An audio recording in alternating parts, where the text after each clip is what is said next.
Greetings, my excellent friends, and welcome to askmark number 41. If you're watching this as it goes live, I've got to say this like I do with every video. Good morning if you're listening to this as a podcast, and good afternoon if you're watching this on our channel as it goes live. And if you're not watching this as it goes live, one, how dare you? You should be primed and ready with your phone or directly in front of your computer, waiting for hit us. That bell icon exactly. So you're notified as soon as it goes live. How dare you? Just so bad. Anyway. It's a good start to the video, just belittling our audience. That's it. That's it. How dare you? How dare you? Anyway, guys, hello. It's Friday. And again, if you're watching this whatever day you're watching this, whatever time, hello. Hope you're having a good one. Mark, how are you? Have you had a fantastic week? Yeah. Very, very little of note has happened other than I have a new doorbell. That's about it. That's congratulations. That's the level of what's happened this week. We had a good bank holiday, just nice and chilled out, and that was about it. Got a new doorbell. Congratulations. I got a coffee machine. I mean, that isn't this week. I got that last week, but I've been using it this week, and it's all it produces coffee. So, and this one actually works, unlike the other one I had. I won't mention names, DeLonghi. Yeah, let's not.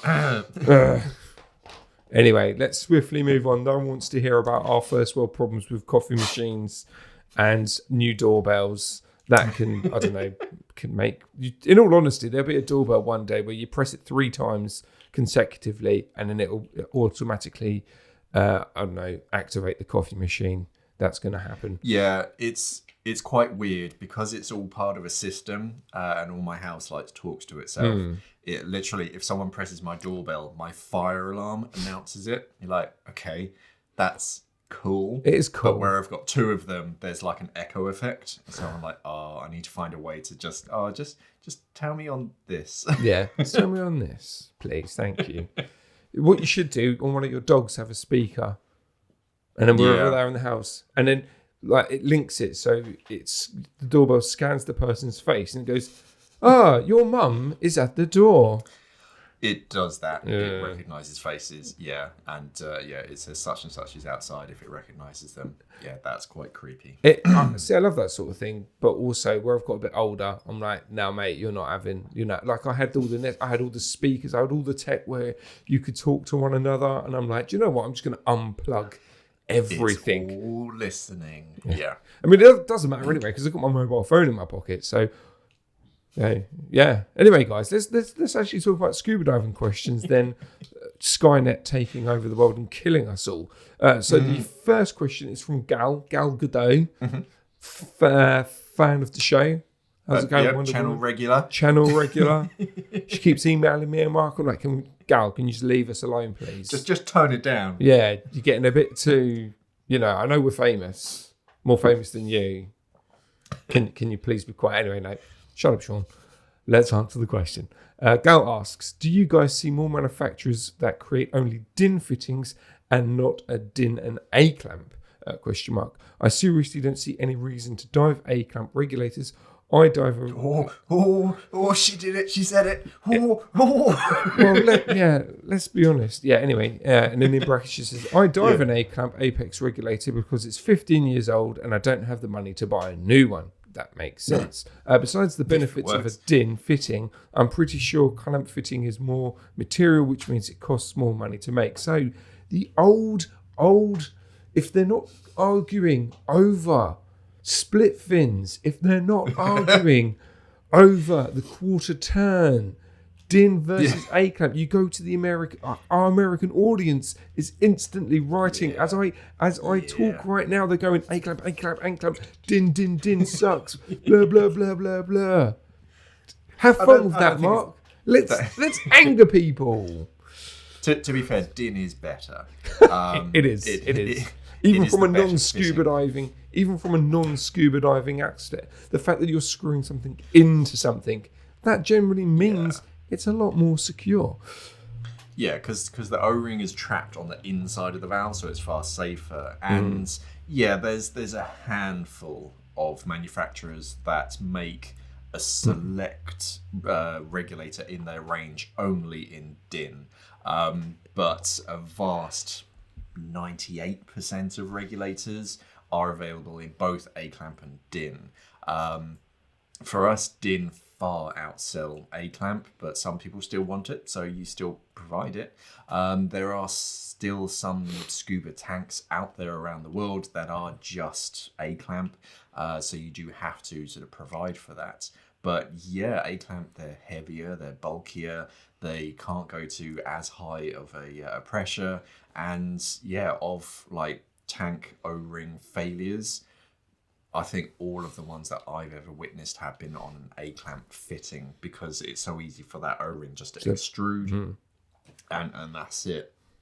I think eventually, probably in about at least 30 years, like another generation, yeah, we're going to move away from A-clamp and most are just going to be DIN. But yeah, most even new regulators are now available with an A-clamp sort of adjustment. But yeah, as you say, they're bigger, they're heavier, it is more materials. So yeah, would they prefer to only make DIN? Yeah, I'm pretty sure they would, because quite a lot of manufacturing goes into making an A-clamp, because you've got to mill out the actual A-clamp. You've got to create a screw thread, the male and the female. The separate bit usually has like an overmolded rubber end to it. And some of them are really intricate. If you look at the new Atomic T25, that's got some really cool, funky details into it, skeletonized and all. The Apex Flight, you turn the rubber sort of knob on the end of it, and it doesn't move. Usually with most A-clamps you turn it and that like rubber knob actually screws in, but with them they've created a mechanism where it rotates and then like a bar on the inside moves in. I realize I'm doing all these really inappropriate hand signals, but we're gonna have to make this an 18 only video. But yeah, the thought and the design and the creation of that is a lot of work compared to a DIN, where you just get like the M25 or G5/8 threads, and okay, yeah, it often does have some over-molded sort of sections, but that's it, and then you just screw it in, done, and it's safer, it's lighter, and you're in control of the O-ring. Sorry, Sean. I was going to say, what brands need to do is do an iPhone or an Apple, just go, okay, we're just going to stop this. This is happening. This is happening. If you don't like it, it's tough. Yeah, it's tough. You know what I mean? They did that with phone chart. They've done it with cable, like literally. I mean, granted, that's an extra cost, but it's, well, I don't know, because it is quite a good analogy, Sean. Well done. Because yeah, if you don't have it, then you just buy the adapter, which is an A-clamp adapter. There you go. Have that. That's it. And so, they're only 20 quid.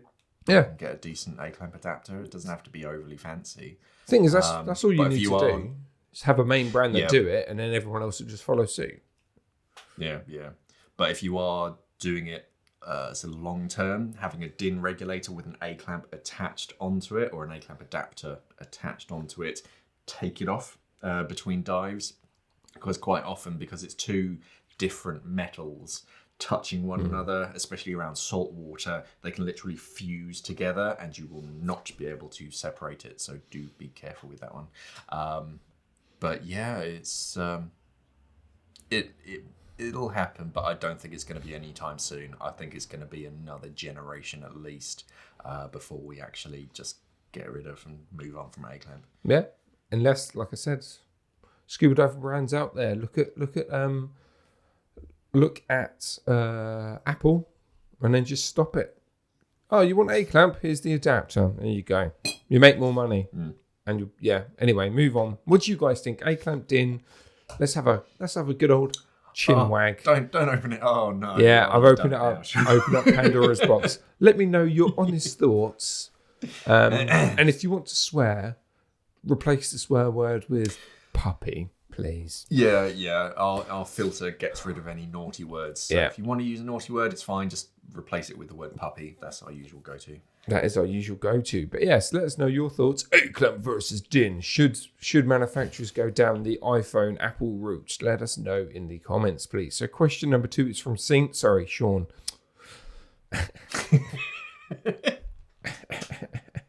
Oh dear. Yeah, go on.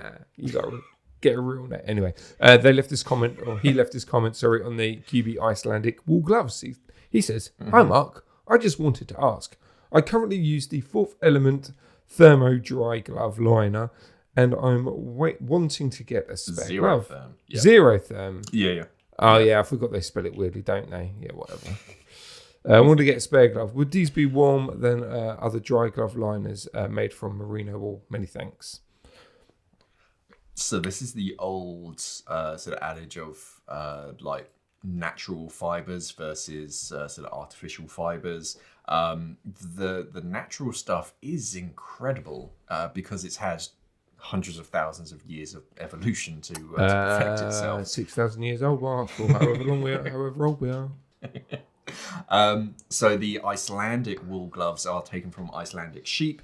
They have like 2 different types of hair that comprises their wool.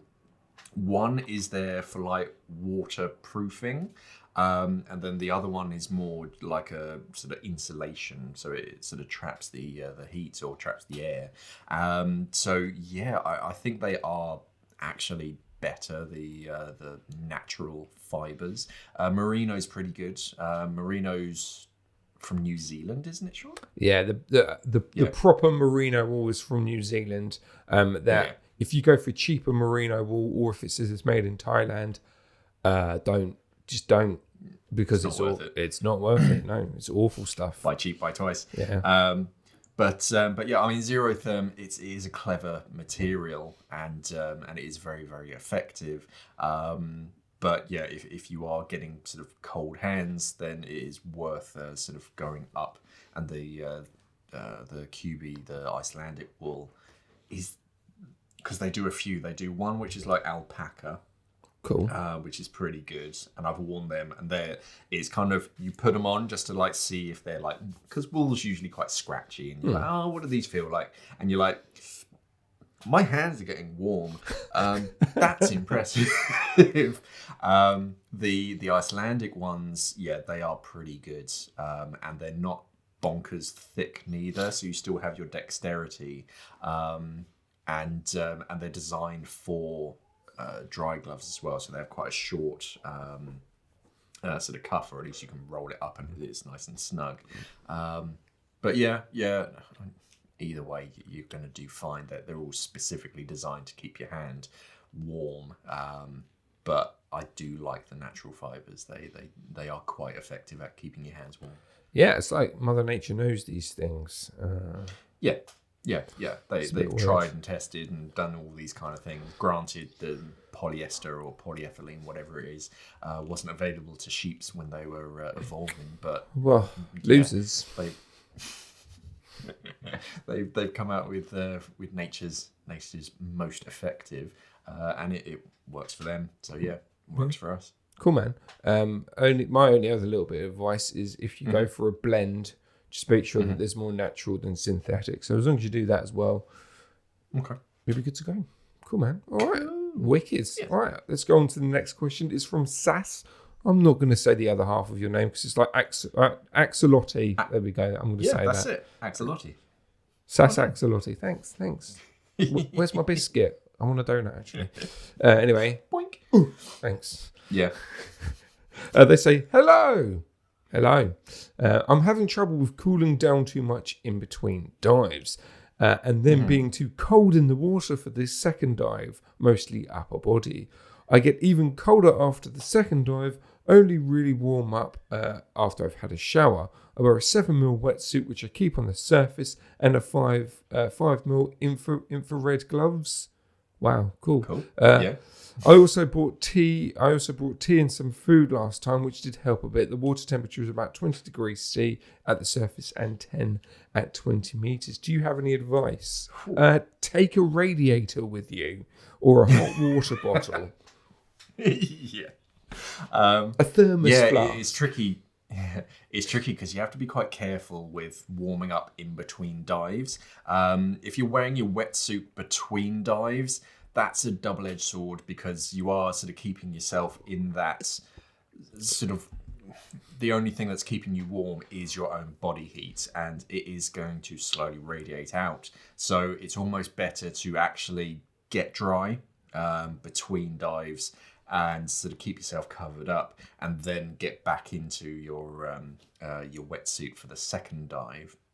Multiple hoods is my usual one. I have about 3 or 4 hoods in my dive bag because I can wear one for dive 1, and it's all sort of nice, and then before dive 2, of course, that one comes off, but there's no chance that's going to dry in between, just on the surface interval. So I get a second hood, so it's dry, and that goes on, because as soon as you put that first like wet, soggy hood back on, it's just chilling, and it is not sort of great for you. So it's more effective. Between dives, wear a hat of some sort, especially if it's cold. Wear Christmas hat, Santa hat. They Christmas work really hats, well. yeah. Works for Santa Claus. Just something like a trapper hat or something that covers your ears as well. It's good to sort of get your head as dry as possible. And the obvious one is change from a 7mm wetsuit to a dry suit. Dry suits are far more effective at keeping you warm. That's why most of us wear them, especially if you're getting down to like 10 degrees Celsius, because that is cold water. 7mm, they are pretty good, but to a point, especially because you've got to consider that if it's going from 20 degrees at the surface to 10 degrees at your maximum depth, your wetsuit, okay, granted it's 7mm at the surface, but it's compressing as you go down. So your insulation is getting thinner and thinner at the deepest, at the coldest points. Whereas with a dry suit, you can just top it up and just add some more air to it. So yeah. But otherwise, yeah, my usual ones is spare accessories like hoods and gloves, so you don't have to put the cold, wet stuff back on.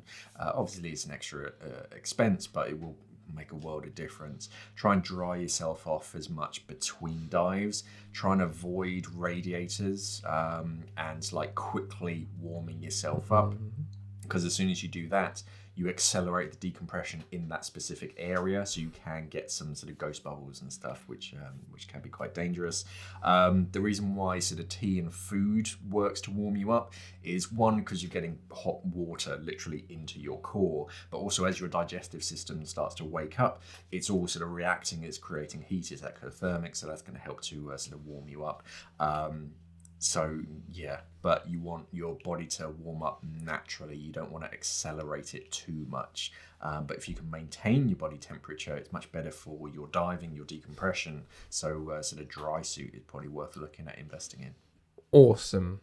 So buy a dry suit. Thanks for watching. Safe diving. Cool. All right. Do you guys and girls have any tips? Let us know in the comments below, please. But yeah, by the sounds of things, if it is that cold, it makes more logical sense to go down a dry suit route, really, doesn't it? It gives you better control of just how warm, and your insulation, because you can control your undersuit as well. I mean, you can dive them in the Red Sea if you want. You just don't have as thick of an undersuit underneath. It's they are effective. It is different. It does require some training. But if you really want to sort of get into it and you do enjoy your cold water, then yeah, dry suit is a no-brainer. Wicked. Awesome. Right, so the next question is from AKA Censored. Cool. Awesome. Yeah. They say, I'm getting closer to buying my own tanks and asking myself, does anyone store tanks at home? Mark their home. So, sorry. Yeah, words and things. Does anyone storing their tanks at home mark their home so that first responders know that pressurized containers are inside? I mean, during a fire, our tanks can become literal bombs / rockets. Yeah. I don't think I know anybody who does, to be honest. Even the dive center,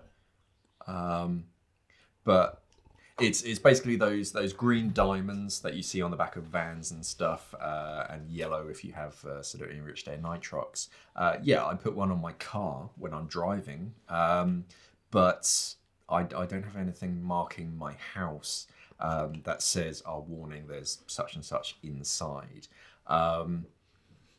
I don't think there's any legal requirements. Obviously, let us know down in the comments below, and it's going to be different depending on where you are. It's probably going to be different in like each of the 50 states. It's going to be different to what's sort of here in the UK or out in Europe. So yeah, if you do know, then let us know down in the comments below. But no, I never have, and I think. Yeah, there is that sort of conscious, okay, I do have to be quite responsible about it. I don't know. Is Fantastic. Great. Brilliant.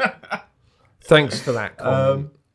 Yeah, I mean, as part of the dive centre, I imagine if there is a fire at a dive centre, then yeah, emergency services are probably going to automatically think, there's going to be compressed gas there. And I imagine they'd be sort of aware that there might be sort of other gases like compressed oxygen and helium. But sort of at home, yeah, I mean, I even know some divers that do sort of have their own oxygen at home. And I don't think there is any requirements. It's like medical oxygen as well, with patients having sort of oxygen tanks in their own homes. I don't think there's a legal requirement that they have to get a couple of sticker diamonds and put it on their front door for emergency services. I think it's just okay, hopefully if you do sort of call in a fire, then you let the emergency services know, right, in this location there is compressed gas, there is compressed oxygen right next door to the fire. Have fun with that. Be careful. Yeah, I'm going to go a mile in that direction. Yeah, but I honestly don't know. But let us know down in the comments below. That'll be quite an interesting one. Yeah, I think personally, if you have compressed gas, you should paint your entire front house that colour. So then they know. Yeah. Then they'll definitely know, unless the front of your house is on fire. Yeah. Don't know and what that's to do what then. caused the fire. Yeah. It's lead and gunpowder paint. I don't know if that does not exist. Anyway. Probably not. Yeah, let us know your thoughts about that down below. That is it's very interesting. So the next question is from, I'm going to say Dwayne, but it doesn't look like, it's more like Dwayne. Yeah. I'm not going to even try and pronounce your surname, mate. Can you do a talk on the pluses and minuses of taking a dive trip with a dive shop? I just wanted to know your opinion. Okay. Yeah. I used to do it quite often. Granted, I worked at the dive centre. That does help, doesn't it? Yeah. So there's a couple of ways of doing it. So if you're planning a dive trip, you can do it all yourself, just like planning a normal holiday, and you do it all yourself. Or a lot of dive centres, they run sort of trips, multiple trips, once a month or something to different places around the world. And so there's a few, pros and cons. So if you're doing it by yourself, it can be a lot cheaper. Because you're hunting around and you're specifically choosing each element, like the flights and the hotel, the dive packages, the transfers, the food and all that kind of stuff. You're hand selecting sort of each individual part, and you can be quite savvy with that, and you can save yourself a lot of money.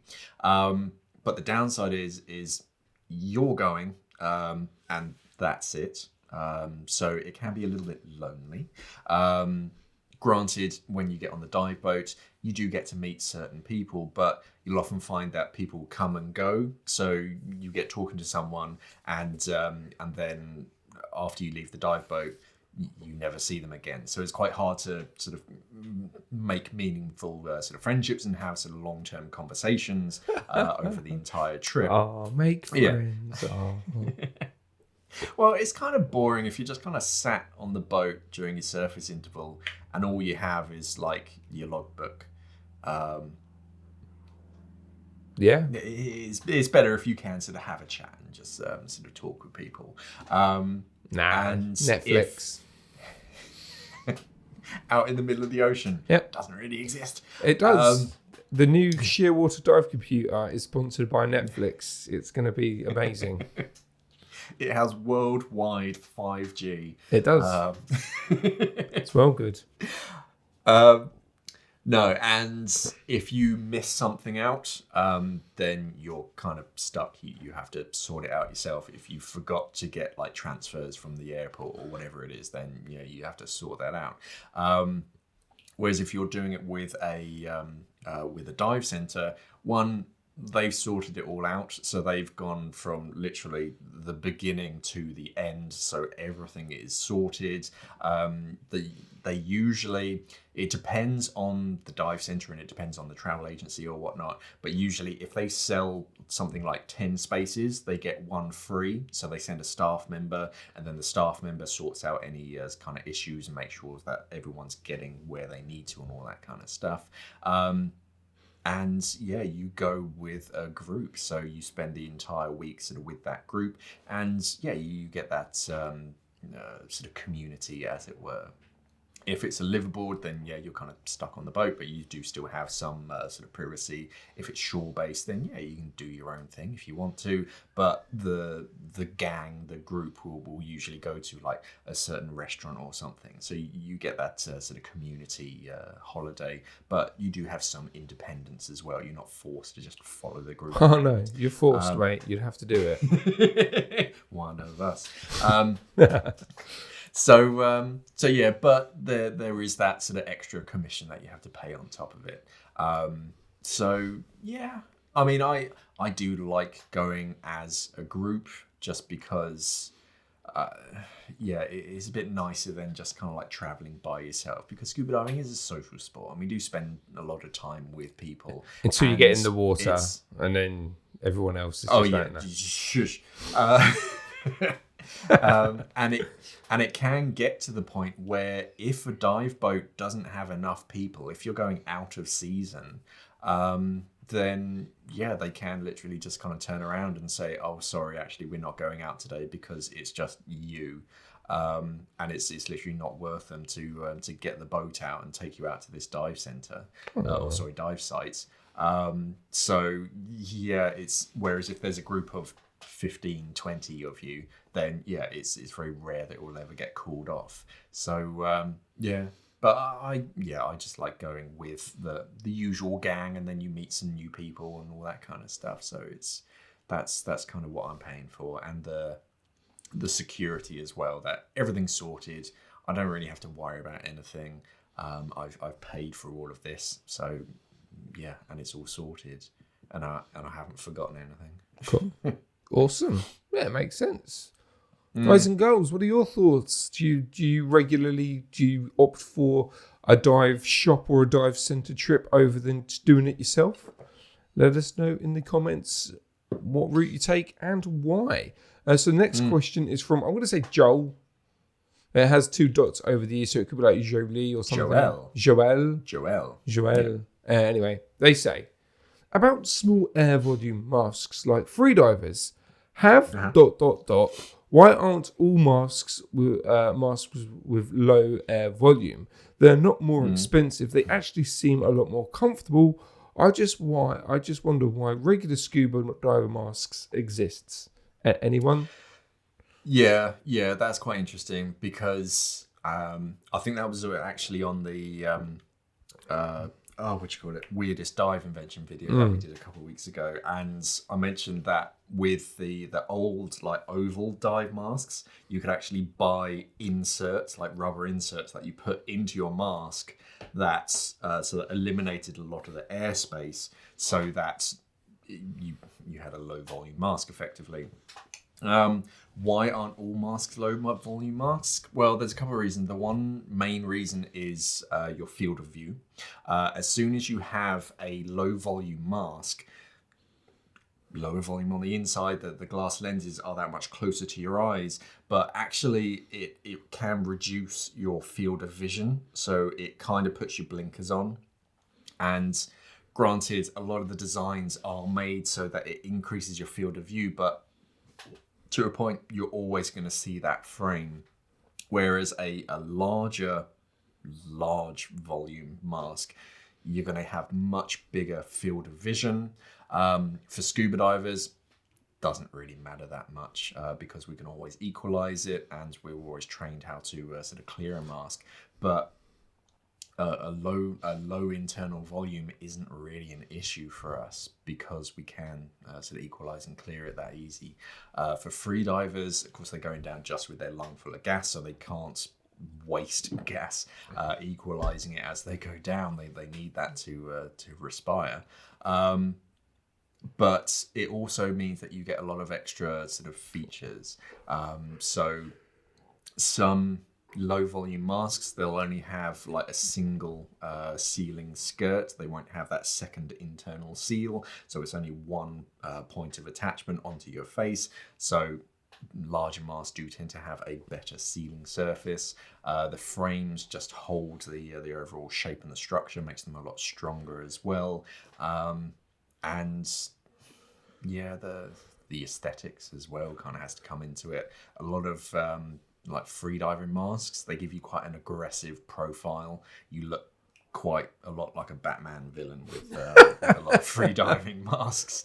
They're quite aggressive sort of in their profile and like hydrodynamics, whereas a scuba diving mask doesn't matter that much to us, so you can get some more sort of aesthetics, so you look a bit more sensible in the water. But with your pink fins and your regulators, sorry, flippers and goggles.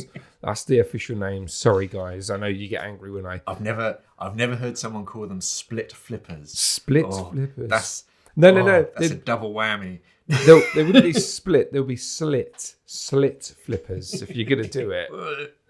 Good Lord. I've got my slit flippers. That sounds rude. It sounds really rude, but it's not. But it sounds it. Yeah. Anyway, yeah. But as far as masks,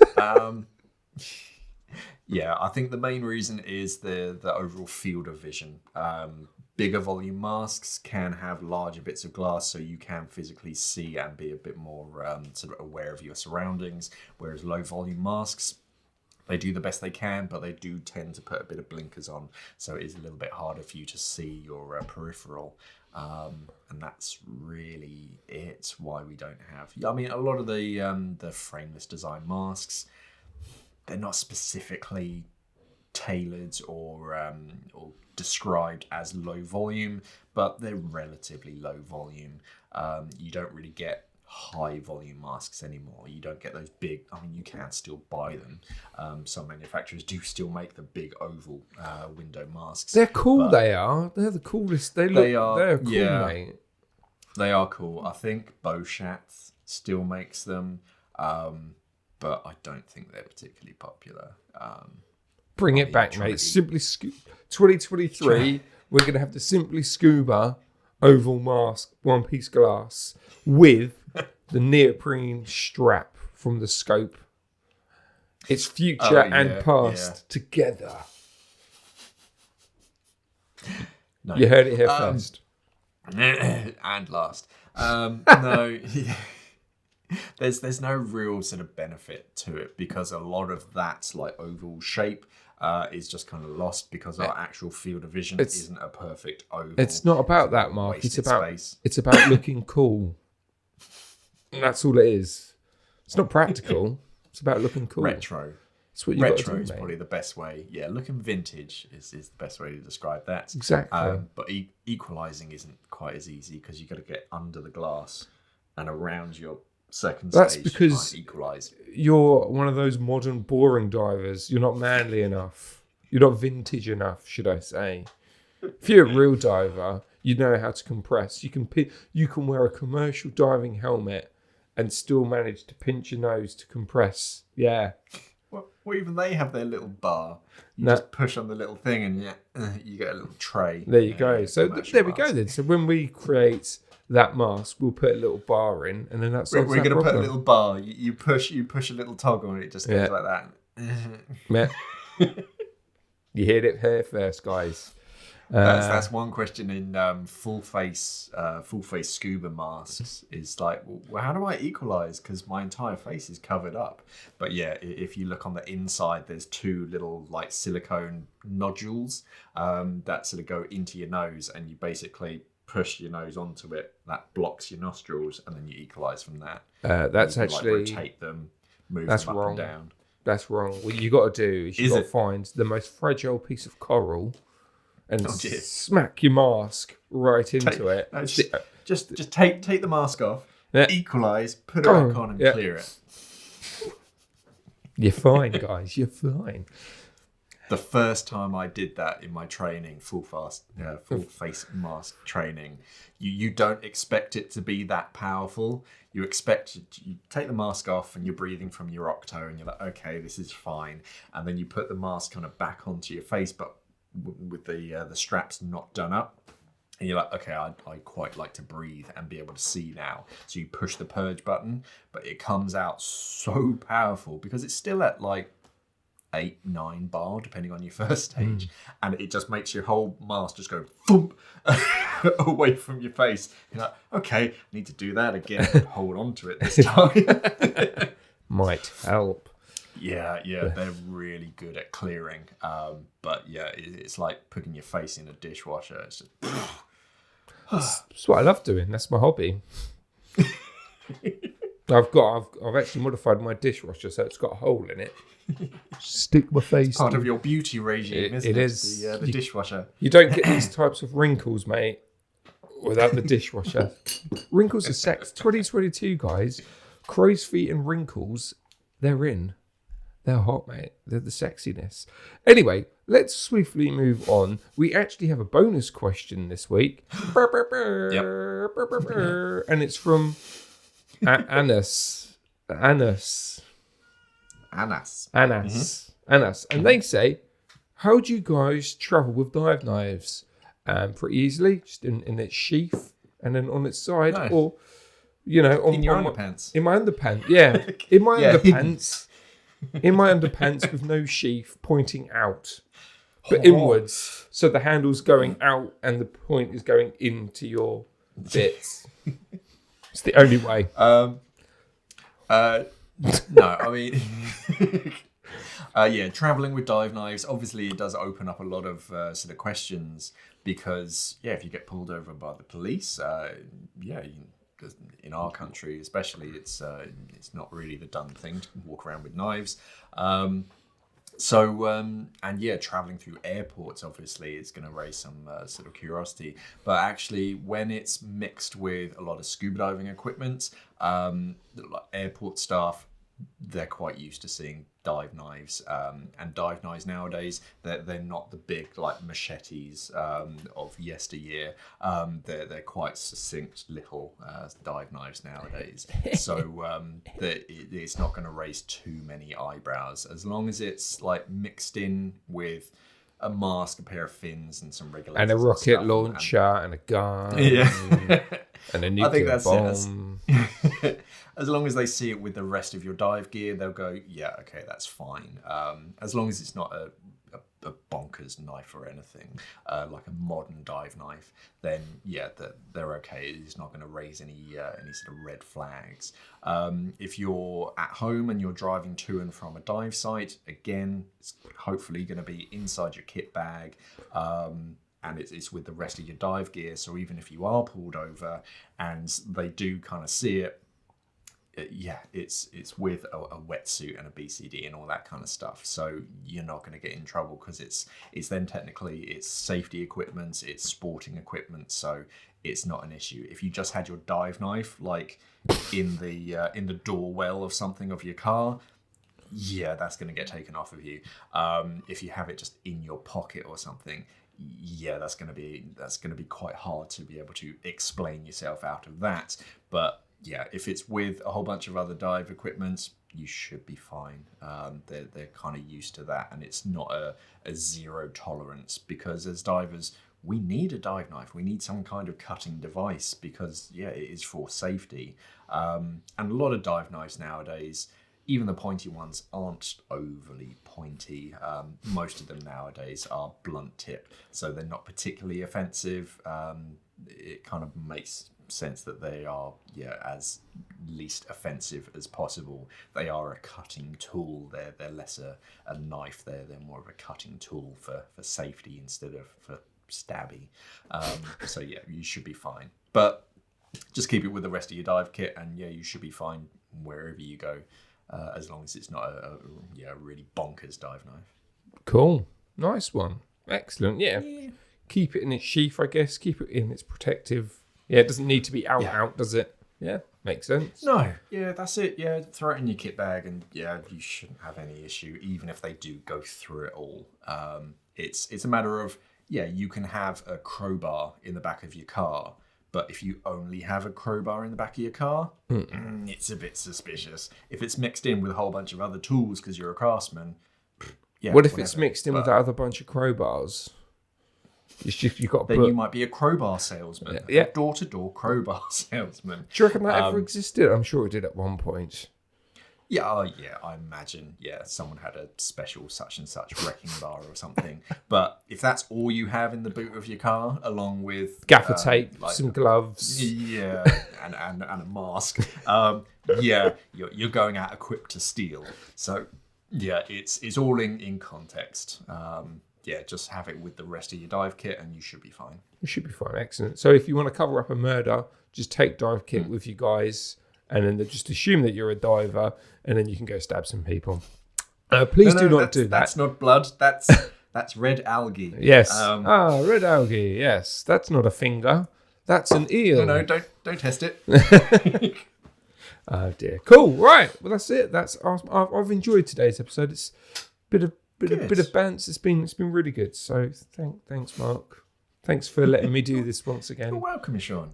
You are welcome. Cool, man. Do you want to mention the little Instagram blurb, or do you want me to? Yeah. So if you haven't known, we've been trying to reimagine our sort of Instagram, because as you all know, we are a shop. Simply Scuba is a retailer. We sell scuba diving equipment, but no one really wants just, here's the latest such and such, and that's all we ever do. It got a little bit boring, so we've asked our community, if you take any sort of fun or interesting snaps, use the hashtag simplyscuba, and then we'll repost it. And people are loving that, actually. Funnily enough, on Instagram, that's kind of what it's designed for. So if you do take any sort of interesting snaps, then use the hashtag simplyscuba, or tag us in the picture, and then we'll sort of put it and share it out so that everyone can see your amazing sort of photos. We're going to sort of give you credit so that people will lead people to your channel as well. But yeah, it's just a nice way to sort of get your images out to a different audience. And with the audience, at the moment, we're aiming for 6,000 subscribers by the end of the year, 2021. And we're getting kind of close. So if you haven't yet and you are on Instagram, head over to @simplyscuba and just click that little subscribe button, because in the grand scheme of things, it makes a big difference for us. But for you, it just means that you just get like an extra post on your Instagram, and it's to do with scuba diving, which you're clearly interested in. So there's I don't know, probably going to be a link down in the description below or something. If not, go over to Instagram and search for @simplyscuba, and you should find us. And of course, don't forget to like, share, and subscribe to this video. Do all that kind of social media stuff. Dislike it, unfollow. Just go over to Instagram. That's all that matters now. Just report it. Inappropriate. That's it. If you do have any questions, comments, queries, or even corrections, let us know down in the comments below of any of our videos. Try and use the hashtag askmark, so just the £, that little hashtag thing, and then askmark at the beginning or at the end. It doesn't really matter. Just makes it a lot easier for us to find.